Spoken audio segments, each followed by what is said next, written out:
English phrases. देखिए English phrases English का बहुत इंपॉर्टेंट पार्ट है और इंग्लिश फ्रेजेस के ज़रिए हमारी कॉन्वर्जेशन बहुत इंप्रूव होती है। तो आज इस वीडियो में हम 3 इंग्लिश फ्रेजेस देखते हैं और उनके सेंटेंसेस भी देखते हैं कि उन्हें हम अपनी कॉन्वर्जेशन में कैसे यूज़ कर सकते हैं। पहला फ्रेज है in action. In action, in action means हरकत में आना। बाज़ औक़ात ऐसा होता है हम सिर्फ डिस्कशन करते हैं, बातें करते हैं, लेकिन प्रैक्टिकली उस काम को नहीं कर रहे होते हैं। तो प्रैक्टिकली करने के लिए हम कहेंगे हरकत में आने के लिए इन एक्शन। एग्जाम्पल देखें, I think we have enough discussion. मुझे लगता है हमने बहुत डिस्कस कर लिया। Now we need to get in action. अब हमें अमल करने की ज़रूरत है, यानी जो भी हमने डिस्कस किया है ना उस पर काम करने की ज़रूरत है, एक्शन करने की ज़रूरत है। Now we need to get in action. अब हमें अमल करने की ज़रूरत है। एक और एग्जाम्पल देखें, अगर आप बेहतर इंग्लिश बोलना चाहते हैं, if you want to speak better English, if you want to speak better English, तो आपको प्रैक्टिकल करने की ज़रूरत है, प्रैक्टिस करने की ज़रूरत है, एक्शन में आने की ज़रूरत है। So you need to get in action. So you need to get in action, यानी कि आप जो भी सीख रहे हो ना उसको प्रैक्टिकल करो, उसको स्पीक करो, तो आप बेहतर इंग्लिश बोल सकते हो। तो आप कहोगे if you want to speak better English you need to get in action. एक सेंटेंस और देखते हैं, पुलिस सिर्फ बातें कर रही है। The police are just talking. Police सिर्फ बातें कर रही है, the police are just talking, लेकिन चोरों को पकड़ने के लिए कार्रवाई नहीं कर रही, यानी एक्शन में नहीं आ रही, अमल नहीं कर रही। But not in action to arrest the thieves, but not in action to arrest the thief.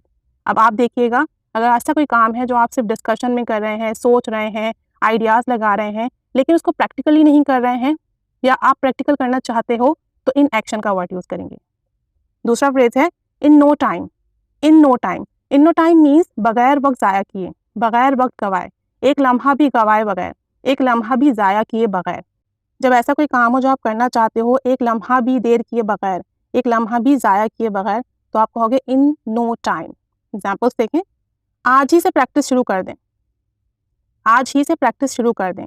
Start practising today, बगैर वक्त ज़ाया किए, इन नो टाइम।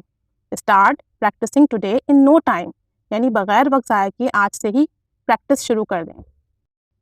बेसहारा गरीब लोगों की मदद करें बगैर वक्त गवाए। Help the needy people in no time. Help the needy people in no time, यानी आप लोगों की हेल्प कीजिए बगैर वक्त ज़ाया किए।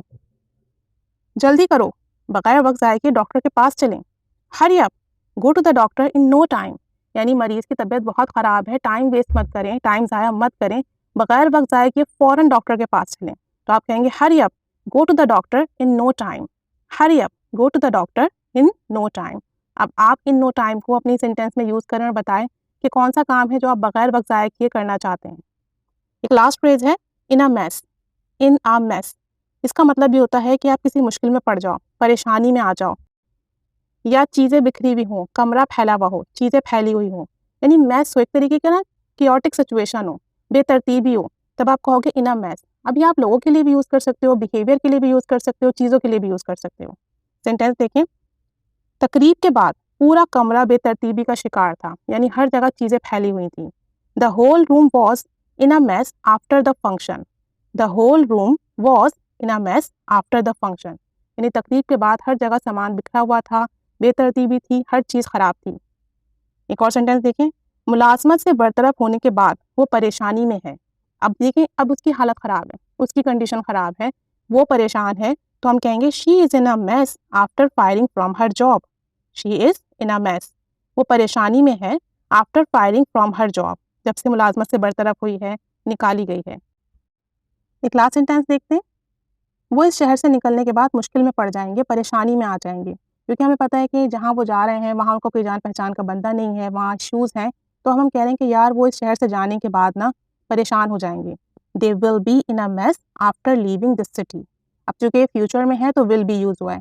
दे will be in a mess after leaving this city, यानी इस शहर को छोड़ने के बाद वो मुश्किल में आ जाएंगे, परेशानी में आ जाएंगे।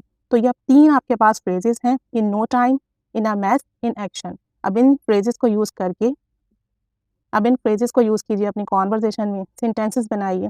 सिंपल सेंटेंसेस तो हम इजीली बोल लेते हैं, लेकिन फ्रेजेस आना, फ्रेजल वर्ब आना बहुत इंपॉर्टेंट है, ताकि हमारी कॉन्वर्सेशन इंप्रूव होती रहे।